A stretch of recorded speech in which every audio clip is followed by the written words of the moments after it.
Chapter 77. Shooter sat at Virginia's dining room table, staring at Hiram's ledger. His heartbeat pounded in his temples. His legs shook with every insane, foul word he read. He couldn't believe how sick Hiram was. Shooter never heard of a worse serial killer. The only abomination he didn't commit was cannibalism. If he ate someone, Shooter thought, he would have run the entire gamut of mass murder atrocities. He covered his mouth. I think I'm going to be sick. The ledger contained the names of every boy Hiram murdered, with detailed descriptions of how they died and what he did to them afterward. It was grotesquely graphic. Riley Ronan Whitmore, on page 14, was nothing more than a senseless act of cruelty. Shooter thought, close to tears. He was just a kid from Tolland, riding home from a soccer game on a Saturday afternoon. Hiram floored his truck and ran him over for the hell of it. When he got back to his farm, he discovered the boy's severed hand in the radiator grill. Riley was murdered for Hiram's amusement. He got the boy's name from the news report on the hit and run. God, how could someone so evil be allowed to exist? The Downing kid was right on the money about the bodies, though. We recovered every one of them. The names in here confirm that. The ledger was destined for the closed case file if Shooter didn't burn it first. He wanted to, but he couldn't destroy evidence. He closed the book and pinched the bridge of his nose. A legendary headache was forming right between his eyes. Graham pulled on his father's sleeve. "Is something wrong?" he asked, his off-key voice concerned. Shooter looked at him. The moment their eyes met, Shooter broke down. Graham was stunned. His father pulled him close and hugged him so tightly he could barely breathe. He felt his father shudder with emotion. Graham hugged him gently, patting his back. He never saw his father cry before. He looked toward the kitchen. People stood in the doorway with expressions ranging from surprise to grave concern. Amanda held her hands over her mouth. Dana's tears fell in confusion and sympathy. Connie ran inside at Garth's urgent summons. She pushed through her neighbors to her husband. Shooter felt the eyes upon him and fought for control.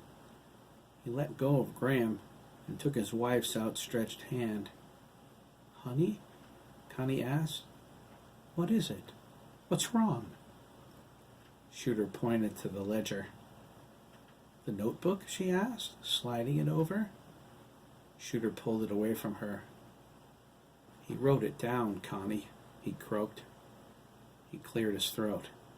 Every kid he killed, every way he killed them, and everything he did to them afterward. He took a deep, shuddering breath. He looked at his wife, his son, and at his neighbors with despair. He called it his ledger because their suffering was the price they paid for his gift. He loved it. He loved every minute of torture he put those boys through. "Jesus," Robert said, pulling Tad against his leg. Teddy grabbed hold of his belt loop. Susan cleared her throat. "Is Ian in there?" Shooter looked at her, all of the color draining out of his face. Susan gasped. She shivered and said, "Let me see it." There was a chorus of stunned murmurs. Alex stumbled back and sat down on the stairs. He was not ready for this. It was hard enough when they revealed the truth to him. Alex nearly had a nervous breakdown the first time he spoke with his dead sons. Ian floated up through the table. He stood between his mother and the ledger, the table dividing his body in half. "Are you crazy?" Ian cried, his ghostly eyes bulging. "I don't want you to read that.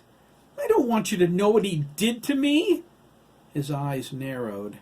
"He murdered me. Isn't that enough? Jeremy showed you, but he didn't let you see what he did to me after that. Hiram's sick, Mom. OMG. "I'm sorry," Susan cried. She burst into tears and ran out of the house. Alex went after her. "Oh, nuts," Virginia said. "Good one, Ian," Sandy said. He was sitting on the dryer in the laundry room. "Shut up, Sanford," Ian spat. He put his hands on his hips. "Do you want her to read what that perverted pedophile necrophiliac did to my corpse? Haven't I been through enough? Do I need that humiliation too?" "No," Sandy sadly replied, lowering his head. "I'm sorry." He floated off the dryer. "I'm going to check on Mom." Mickey looked at Ian with profound sadness. Amanda gazed at everyone, confused. Ian caught Mickey's stare, shook his head, and said, "Screw this.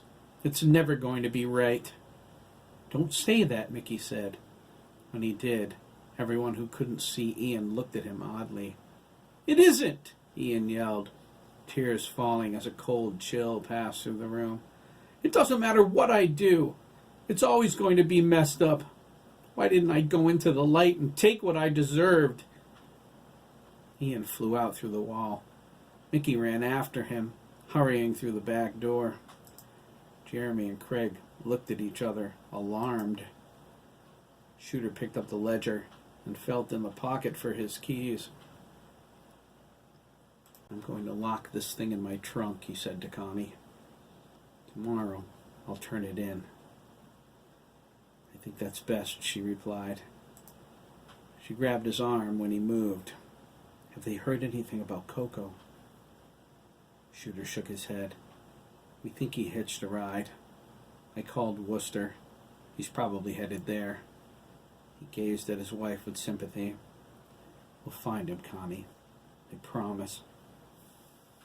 Lyle cleared his throat. "Come on, people," he said. "Show's over. We need to get the rest of the stuff out of the truck." "I wish my dad were here," Ricardo sighed. "Someone's got to run the garage, kid," Lyle said, patting him on the back. "I can have Lisa run you over there if you want. Your mom's with him." "Nah, I need to help Chris."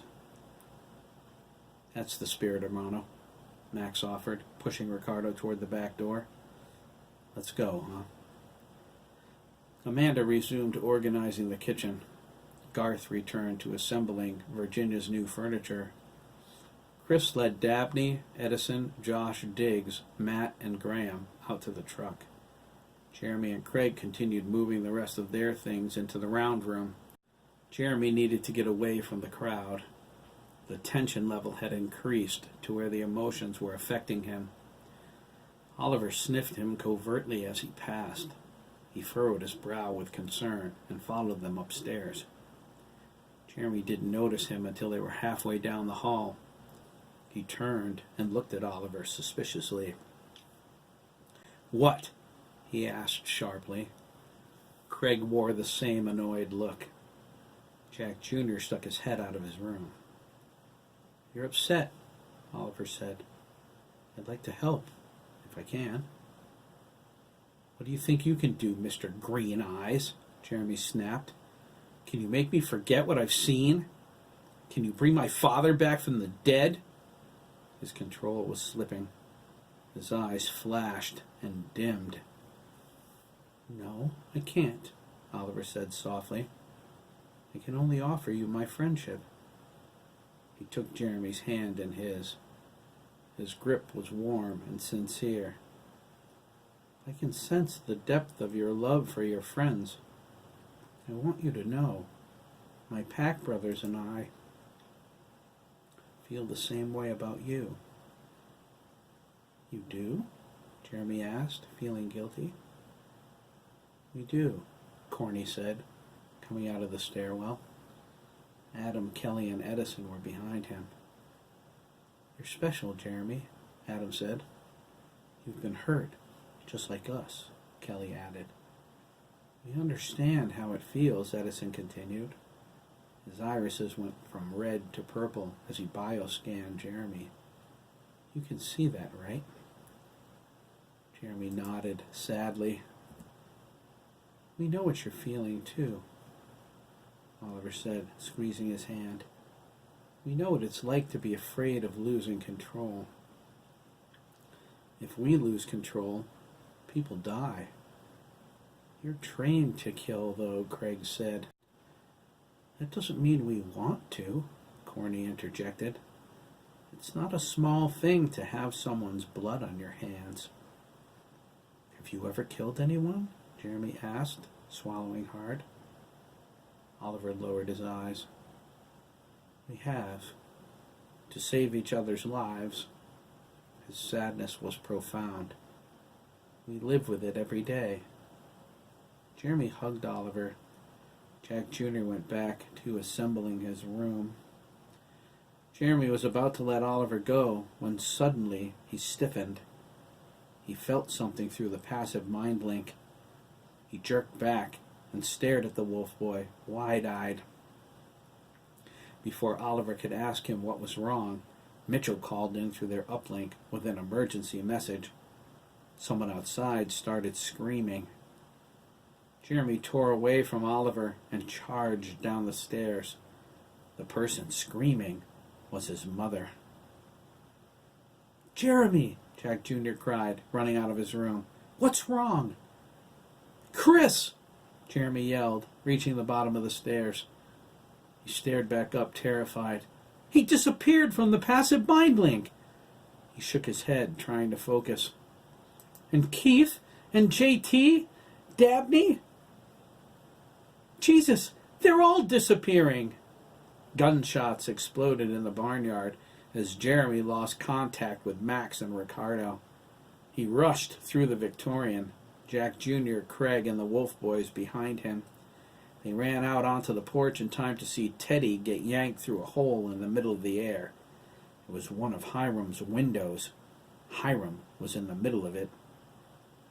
Dad! Teddy cried. Holy crap, Craig exclaimed. It's Hiram!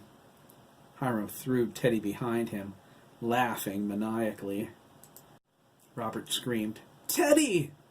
And fired 3 shots at Hiram's spectral form. The bullets passed harmlessly through him. He was still laughing as the window closed. What the hell? Kate cried. Kate! Robert yelled. He's got my kid! Everyone, Jake hollered, his 9mm at the ready. Surround the boys! He looked up at the porch toward Oliver.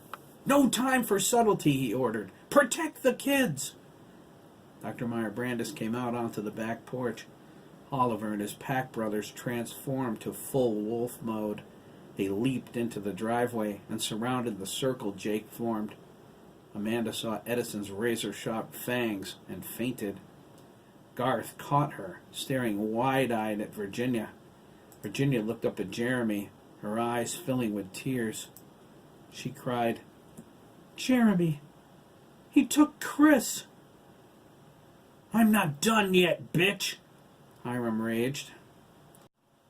A hole opened behind Matt. He jumped out of the way, and it slammed shut. Another opened in front of him.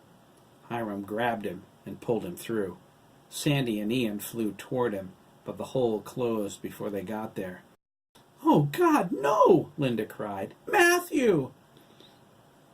The next window opened behind Jack Jr. Hiram grabbed him by the hair and ripped him into the opening. Edison and Dana launched toward the hole, their claws at the ready. They passed through Hiram's ephemeral form and disappeared inside. Hiram slammed the opening shut. Wolfboy God cried, Warning! Contact lost with Wolfboy 4 and Wolfboy 5. "Son of a bitch!" Shooter hollered. "We're losing them! We're losing all of them!" Everyone pressed in a tight circle. Esmeralda pulled Mickey out and motioned for Jeremy to come to her. He leaped over the deck's railing and ran to her side, away from everyone else. Craig went down the steps, following as fast as he could. A hole tore open behind him. Hiram reached out and grabbed Craig by the back of his cut-off shorts.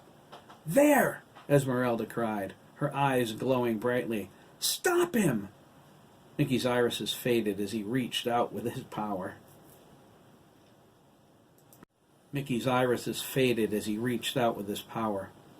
He grabbed hold of Hiram with all of his might. Jeremy's face curled up in a snarl. "Eat this, you bastard!" he hollered, and a bolt of psionic energy exploded from his forehead. The power blasted Hiram into a billion pieces, but he reformed almost instantly. Craig fell to the ground, and the window shut. Mickey cried out, his hold on Hiram forcibly severed. He fell back into his grandmother's arms, unconscious. Jeremy took a step toward Craig. A vast window opened above Jake's circle. Hiram stuck his head out, glaring down at them. "You lose!" The hole dropped down before anyone could move. In a flash, Hiram claimed everyone in the barnyard. "Mom!" Sandy cried. Ian stared dumbly where their mom used to be. "Good Lord!" Dr. Meyer Brandis cried, running to the railing. Jeremy looked wildly around. He, Craig, Esmeralda, Mickey, Dr. Meyer Brandis, Sandy, Ian, and the remaining Wolf boys were the only ones left. Jeremy stumbled forward, holding the sides of his head. "He's taking everyone!" he cried. "He's taking kids from all over town!" Hiram's giant face burst through a hole behind Craig. He opened his mouth and grabbed Craig between his teeth. He lifted him up and threw him inside. His head snapped back, his expression insane. "They're mine!" Hiram cried. "They're mine! And they're all dead meat!" Oliver and Corny dove for the opening. It shut before they reached it. Oliver flew into the back of the truck, rolling to a crouched position. Corny dug his claws into the side of the trailer, holding on tight. Jeremy felt the mind link with Craig sever. Esmeralda gasped as his power expanded with unimaginable intensity. Jeremy clenched his fists, drowning in it. "Uh-oh," Sandy whispered. "You ain't lying," Ian replied. Jeremy cried, "Craig!" and sent everyone sprawling in waves of telekinetic force. Esmeralda landed on her stomach in the driveway. She looked into the barnyard, horrified. Jeremy floated in the air. Waves of power radiated from his body. Oliver scampered over to her and helped her stand. Corny lifted Mickey into his powerful arms, shaking him awake as he rushed him to the deck out of harm's way. Dr. Meyer Brandis backed away from the railing, staring at Jeremy's forehead. He glared back at her, his expression enraged. "What is that?" Dr. Meyer Brandis called to Esmeralda, pointing. Esmeralda looked up, and her heart leaped into her throat. "Sweet Mother Mary," she cried. "He has the infinity mark!" Jeremy swung toward her, the mark showing on his forehead. He looked up into the sky and cried, "Oh God, help me!" "Stop him," Esmeralda gasped to Oliver. "Please, stop him. We might lose him forever." Oliver broadcast instructions to Corny, Kelly, Mitchell, and Adam, who immediately surrounded Jeremy. Jeremy glared down at them. "Round 2, Adam?"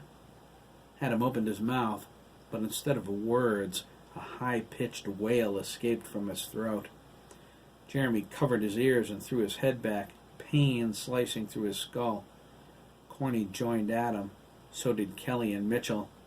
Esmeralda, Dr. Meyer Brandis, and Mickey clamped their hands over their ears against the wailing ultrasonics. Oliver shot up into the air and rammed into Jeremy with his full weight and strength. As they fell, Oliver transformed to semi-wolf mode and clamped down on his carotid artery. Jeremy felt his consciousness slipping away. His power went berserk. Jeremy's face contorted, and he screamed, "No!" His telekinetic power expanded, and he threw the wolf boys away. They landed hard, recovered, and jumped to all fours. Jeremy glared down at them, outraged over the attack. He surrounded his body with a transparent midnight blue sphere made from telekinetic energy. He bore down on them with a savage telepathic attack. Sandy and Ian were about to fly up to him when Wade Dugan reached through the barn, grabbed them, and yanked them through the wall. "Hiram's going to kill my family, my friends," Jeremy raged, "and you attack me?" He was like a shining blue star. He lashed out at the wolf boys, slicing into their minds. The infinity mark burned golden fire. There were no limits with Craig gone, no anchor to keep him in touch with his humanity. Jeremy smashed through the wolf boys' encrypted operating systems. In a flash, he knew everything about them, their lives, their thoughts, their feelings, but more importantly, he knew how to prevent them from using their ultrasonics. Once he did, he paid them back for their betrayal. Kelly reared up and howled in agony.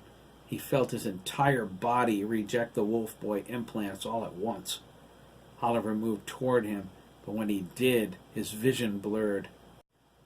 When it focused, he was on the floor in Trump Tower, his claws deep in Mohammed Ibn Mahmoud's chest. Mahmoud's dead face animated. He screamed, "Murderer!" at him as Oliver recoiled in terror. Mitchell cried out desperately as Wolf Boy 6 tore out of his body. Mitchell became a gelatinous blob of flesh and muscle. His savage cyborg implants bared their fangs at him hungrily. Corny held the sides of his head. He saw Oliver dismembered in the operating theater at the complex by an insane-looking Dr. Meyer Brandis. She held up Oliver's severed head to him. Fiber optic wires and a shiny metal spinal cord hung down as he bled black blood. "You're next, Wolf Boy 2, Dr. Meyer Brandis cried. She cackled insanely. "Vivisection is the order of the day." She tossed Oliver's head to him. Corny screamed. Jeremy saved Adam for last. He trusted Adam. He loved him with the same depth of feeling that he loved Craig.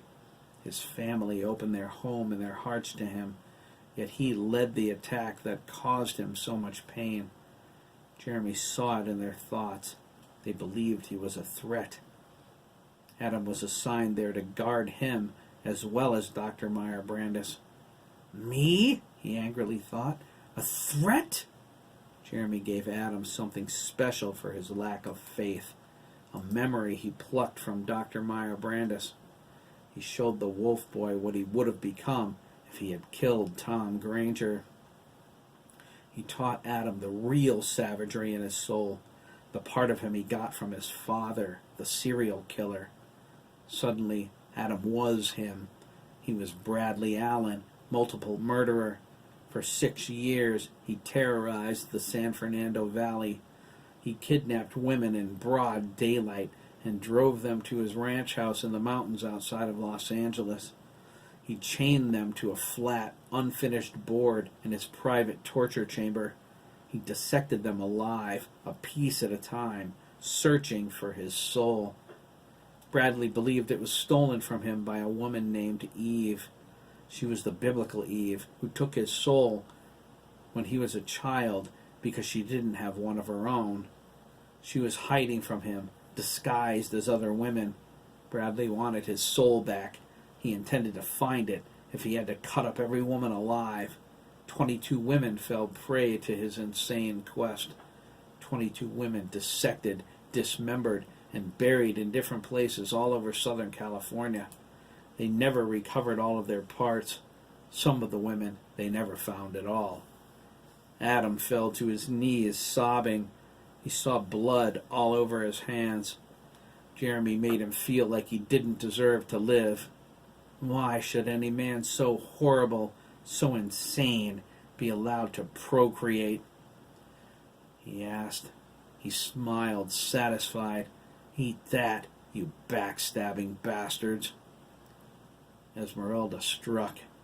Jeremy's power dwarfed hers, but like his battle with Dr. Bremen, Esmeralda had the experience. Her attack was quick and merciless. She ripped open Jeremy's mind and flooded it with Mickey's goodness.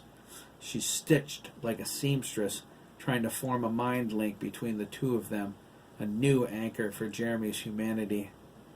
They were locked in a psionic struggle, physically frozen as their minds battled. Dr. Meyer Brandis and Mickey watched from the deck with growing fear. It was evident by their expressions that Esmeralda was losing. The doctor whispered something to Mickey and disappeared into the Victorian. She came back palming a syringe full of Thorazine. Nice try, teacher, Jeremy managed, curling up in a ball. He gathered his concentration and threw her out of his mind. The backlash caused a stream of pain that shot through her skull. Esmeralda cried out and fell, dazed and trembling. You don't have the power, Jeremy sneered. Don't you know who I am? I'm the Mind God. There is only one God, Mickey called, rushing over and helping his grandmother to her feet. And he would never forget what it means to love someone. I love my friends, Jeremy hollered, lowering his telekinetic shield. Where are your friends? Mickey cried. You attacked me! He swooped down, grabbed Mickey by the shirt, and got in his face. Hiram has the others. He has Chris and Craig, your mom, and you're not doing anything about it? Mickey sobbed. Jeremy shrunk back as if physically struck. Dr. Meyer Brandis swung around with the syringe and jabbed it into his neck. She squeezed the drug into him before he could stop her. Jeremy glared at her, his eyes wide. He let go of Mickey, grabbed her wrist with one hand, and tore the syringe out of his neck with the other. He shattered it to powder with his telekinetics and turned his attention on her. Pain, Doc, Jeremy said. Feel the pain of the Wolf Boy's surgeries. Feel Kelly's lifetime of agony. A blast of midnight blue energy shot out of his eyes and into hers. It was a burst of shared memory. Dr. Meyer Brandis flew back and landed on the deck, feeling sliced up and torn apart from all of Kelly's surgeries at the same time. Jeremy levitated out of their reach. I heal too quickly to be drugged. The infinity mark on his forehead became more pronounced. I hope you've all learned, he said. Don't you ever try to hurt me again. Next time, I won't be so gentle. Jeremy scanned outward with his telepathy. He sensed the barest echo of Hiram's presence. He used that echo and felt through Lancaster and beyond. He reached further and further, slipping beyond his previous range limit. He wondered what he would be if he linked with every mind on the planet. God, Jeremy smiled. He liked that idea. His face went blank as he felt something. His eyes spat midnight blue energy, his face contorting with rage. Milliken! He screamed and launched into the sky, a glowing blue missile. Esmeralda managed to scan his mind before he was out of range. Oliver recovered and shifted back to his human form. He checked his pack brothers through their uplink. They were okay, but Adam growled, Give me a minute, shaken to the core. Oliver jumped over the railing and onto the deck. He helped Dr. Meyer Brandis to her feet. He looked at her worriedly. That, she said, trying to catch her breath, was unpleasant. She looked at Kelly. "I am desperately sorry, my boy." Kelly was startled. He lowered his eyes. "I can't believe I lived to hear that," Colonel Ryan said through their uplink. "Indeed," Oliver agreed. "What do we do now?" "Go after him, Taylor," Colonel Ryan ordered. "Jeremy has to be subdued." "We tried, sir," Mitchell replied in his human form. "The ultrasonics didn't work." "You were holding back," Colonel Ryan said. "You need to adjust your strategy. You need to hit him hard and use the ultrasonics at the same time." "He heals too fast, sir," Adam replied. "It would distract him long enough for Esmeralda to re-establish a mind link," the colonel replied. "He would be manageable then." "We'll try, sir," Oliver said. "We have to find him first." "I know where he has gone," Esmeralda said, struggling up the stairs. "I saw it in his mind." "Tell her the plan, Taylor," the colonel said. "She's still in the uplink, but she was relying on Jeremy to coordinate. Tell her to assume control of it so we can read her and get Jeremy's location. I'll send in backup." Oliver said, "Colonel Ryan wants you to take over the uplink so he can coordinate backup. He also wants Jeremy's location." "I will do that on the way," Esmeralda replied. She nodded at Dr. Meyer Brandis. "Can you drive?" "I wouldn't miss this for the world," she said, pointing to her rented Lincoln Town car. They turned to go, but stopped when they saw Mickey. He drifted into the barnyard behind the moving truck, slowly turning around. His crystal blue irises were gone. His white eyes shined in the sunlight. "We have company," he said, his voice an eerie monotone. A dismembered hand appeared on his shoulder. Giuseppe and Wade descended on him from out of the sky. Giuseppe nodded politely at Mickey as he floated over to Shooter's Crown Victoria. He thrust his small hand through the trunk lock and it burst open. Giuseppe turned to Mickey and pointed into the compartment. "You'll need that," he said, fading slightly out of view. Mickey went over and looked into the trunk. "Hiram's ledger?" He frowned. He didn't even want to touch that book. "That," Wade confirmed, "and a couple of other things." Mickey was confused. Wade took Giuseppe by the hand. They walked into Mickey's body and disappeared. Mickey took the ledger.